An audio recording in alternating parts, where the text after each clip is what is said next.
हेमा मालिनी के दिल पर कई बार चोट लग चुकी है। हेमा मालिनी पत्नी होने के रिश्ते से अपने पति के संग घूमने का मन बनाती हैं, लेकिन अफसोस कि कई बार उन्हें उदास होकर रोते हुए वापस आना पड़ता है, क्योंकि धर्मेंद्र जी तो किसी और के संग ही होते हैं और किसी और के संग जब होते हैं तो हेमा मालिनी उस टीम में शामिल होना कुछ ठीक नहीं समझती हैं। आपने भी देखा होगा धर्मेंद्र, सनी, बॉबी, प्रकाश की फैमिली के संग कई बार मनाली जा चुके तो कभी हिल्स स्टेशन जाते रहते हैं, लेकिन हेमा मालिनी बहुत कम धर्मेंद्र के संग बाहर घूमने जाती हैं, क्योंकि धर्मेंद्र ने कई बार प्लान किया कि वो दोनों परिवारों को बाहर घूमने के बहाने लेकर जाएं और इस बहाने दोनों एक हो सकें। धर्मेंद्र ने तो पूरी कोशिश की, लेकिन हेमा मालिनी का कहना है कि उनकी कोशिश पूरे परिवार को चोट दे सकती है, प्रकाश, सनी, बॉबी को चोट दे सकती है। ऐसे में हेमा मालिनी कई बार तैयार होकर वापस घर आ चुकी हैं, क्योंकि वो धर्मेंद्र और उनके बच्चों के संग शामिल होना ही नहीं चाहती, उनका मूड खराब करना नहीं चाहती हैं।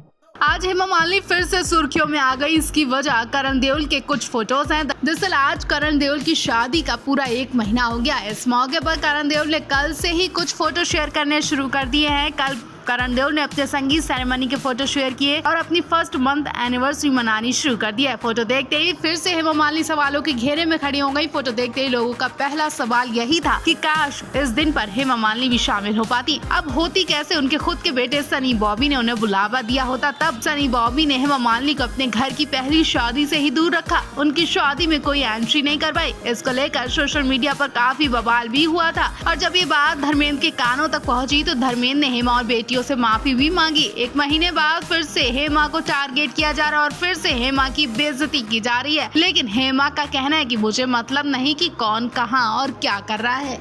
आज देओल परिवार में फिर से एक छोटी सी पार्टी रखी गई है। परिवार में खुशी है तो इस खुशी को सेलिब्रेट करने के लिए हर रोज कोई ना कोई डे मनाया जा सकता है और आज देओल परिवार अपने लाडले बेटे बहू की फर्स्ट मंथ एनिवर्सरी के अवसर पर जश्न मना रहे हैं, जिसमें खास लोग ही दिखेंगे। अब ये खास लोग हेमा मालिनी भी हो सकती हैं, क्योंकि आज किसी खास वजह से हेमा मालिनी इस पार्टी में पहुंच सकती है, या यूँ कहें कि मजबूरी उन्हें बुला सकती है। वजह धर्मेंद्र और अपने परिवार को हजारों सवालों से बचाने के लिए भी हो सकती है। जैसा कि आप जानते हैं कि जब से करण की शादी हुई है तब से धर्मेंद्र के दोनों परिवारों में बार बार सवाल पूछे जा रहे हैं। कभी हेमा मालिनी से तो कभी प्रकाश कौर और सनी बॉबी से पूछा जाता है। एक ही सवाल पूछा जाता है कि हेमा मालिनी इस पार्टी में शामिल क्यों नहीं हुई। फिर से कुछ ऐसा ना हो, इसलिए हो सकता है कि हेमा मालिनी इस पार्टी में पहुंचकर सबका मुंह बंद कर दे। सवाल ये भी है कि जब हेमा मालिनी को जाना ही होता तो वो लोगों के सवालों से बचने के लिए पहले ही शादी में चली जाती। उन्हें जाना ही नहीं था, इसलिए वो तब से घर में बंद है और आज भी शायद कुछ ऐसा हो।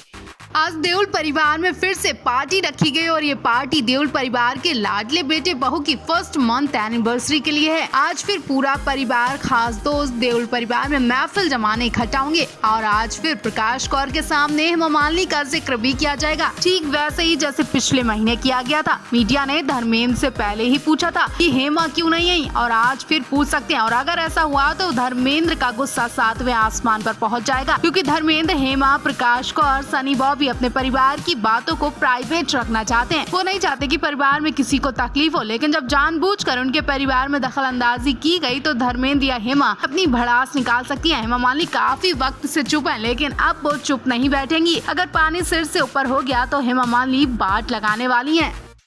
धर्मेंद्र जब पहली बार आईफा अवार्ड लेने मंच पर पहुंचे तो अपने दिल के अंदर दबी बातों को बोल दिए। कई सालों बाद धर्मेंद्र अवार्ड लेने पहुंचे तो उनकी आंखों में आंसू देखकर हर कोई रो आया। धर्मेंद्र बूढ़े जरूर हो गए, लेकिन आज भी उनके लाखों करोड़ों चाहने वाले हैं। फैंस उनके हर एक शब्द को सुनने के लिए बेताब रहते, आज भी उनकी एक झलक देखने के लिए बेताब रहते हैं। इस मंच पर कुछ ऐसा ही हुआ जब धर्मेंद्र ने कहा कि एक लंबे अरसे के बाद, करीब 8 सालों बाद कैमरे ने मुझसे रुख मोड़ लिया था, लेकिन मैं जानता हूँ कि आप लोगों ने मुझसे रुख नहीं मोड़ा था। धर्मेंद्र जी ने बुढ़ापे में भी कई फिल्मों में अपने बेटों के संग स्क्रीन शेयर किया। इतना ही नहीं, धर्मेंद्र ने कहा था कि जब तक मैं सनी की हीरोइन के संग कोई फिल्म नहीं बना लेता तब तक मैं फिल्म इंडस्ट्री नहीं छोड़ूंगा। और धर्मेंद्र ने सनी की हीरोइन के संग किसिंग सीन भी किया था। अवार्ड के बाद धर्मेंद्र ने कई बातें शेयर की। सनी बॉबी ने कहा कि आज मैं सिर्फ अपने पिता की बदौलत हूँ। दोनों फूट फूट कर रोते दिखाई दिए। मंच पर एक भी शब्द उनके मुँह से नहीं निकल रहा था। वीडियो देखकर हेमा मालिनी को भी रोना आ गया होगा।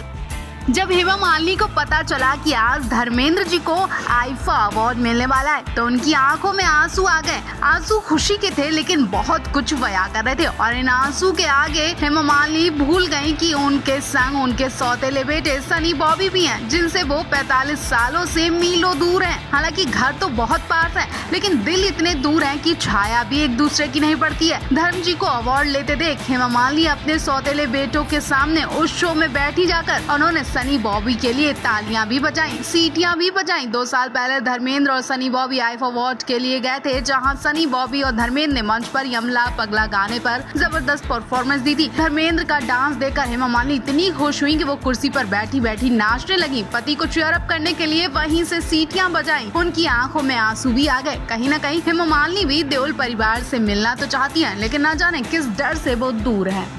देओल परिवार की एक वीडियो ने एक बार फिर सभी को रुला दिया। वीडियो पुराना है लेकिन देखकर इमोशंस नए हो जाएंगे, यादें ताजा हो जाएंगी। जब धर्मेंद्र जी को आईफा अवार्ड दिया जाता है, जैसे ही अमिताभ बच्चन ने आईफा अवार्ड के लिए धर्मेंद्र जी का नाम लिया, वैसे ही धर्मेंद्र की आंखों में आंसू आ गए, पैर डगमगाने लगे। लेकिन धर्मेंद्र जी का जज्बा, मेहनत और हौसला आज भी 50 साल पहले वाला ही दिखा। मंच पर चढ़ते ही धर्मेंद्र जी कहते हैं, ये अवार्ड आज भी मेरा नहीं है, ये भी आपका ही है। उन्होंने कहा कि काफी वक्त से कैमरे ने मुझसे रुख मोड़ लिया था लेकिन मैंने नहीं मोड़ा। मैं एक फिल्म बनाने जा रहा हूँ, अगर आप लोग साथ देंगे तो ये जरूर सफल होगी। धर्मेंद्र की इतनी सी बात पर हर कोई उन्हें सम्मान के लिए कुर्सियां छोड़कर खड़ा हो जाता है। धर्मेंद्र भी इस अवार्ड के लिए अपने दोनों बेटों को बुलाते और इस वक्त सनी बॉबी दोनों का हाल देखने वाला होता है, जिसे शब्दों में बयान नहीं किया जा सकता। सनी बोलते हैं, आज मैं जो भी हूँ पापा की वजह से। उनके आगे वो कुछ भी नहीं बोल सकता और उसके आगे वो कुछ भी नहीं बोल पाते हैं क्योंकि उनकी आंखों से आंसू निकलना बंद ही नहीं होते। और उनसे भी बुरा हाल बॉबी देओल का होता है। वो माइक तक आते हैं लेकिन मुंह से एक शब्द नहीं निकाल पाते। धर्मेंद्र उन्हें सीने से लगा लेते और वो मंच पर ही फूट फूट कर रोने लगते हैं। लास्ट में बॉबी इतना जरूर बोलते हैं, ही इज बेस्ट, सब कुछ पापा की वजह से है। धर्मेंद्र पाजी ने अपने घर के खास सदस्य के निधन की खबर सुनाकर देश को रुला दिया। धर्मेंद्र पाजी ने करीब 55 साल बाद अपना दुख बयां किया तो हर कोई कांप गया और धर्मेंद्र का सपोर्ट करते दिखाई दिया। धर्मेंद्र ने कहा कि जब वो बहुत छोटे थे तो उन्होंने अपनी आंखों के सामने अपनी बहन को दम तोड़ते देखा था। धर्मेंद्र ने कहा, आज हर चीज से मैं लड़ सकता हूँ लेकिन कभी को ऐसा वक्त था कि मेरी छोटी बहन एक छोटी सी बीमारी डायरिया का शिकार हो गई थी, जिसका तब इलाज नहीं होता था। लेकिन फिर भी मैं पड़ोस के डॉक्टर को बुलाकर लाया, लेकिन जब तक वो घर आए तब तक मेरी बहन दम तोड़ चुकी थी। आज भी धर्मेंद्र अपने गांव के घर जाते हैं तो घर की दीवारों को देखकर, अपने बचपन को देखकर फूट फूट कर रोते। कुछ टाइम पहले धर्मेंद्र अपने गांव साहनेवाल पहुंचे थे। यहाँ धर्मेंद्र करीब 50 साल बाद पहुंचे लेकिन वही बचपन की यादें, वही सामान देखकर फूट फूट कर रो दिए। तभी उन्हें अपनी बहन की याद आ गई। धर्मेंद्र ने बताया कि उन्होंने अपने एक बड़े भाई को भी खोया जो 2 साल की उम्र में गुजर गए थे।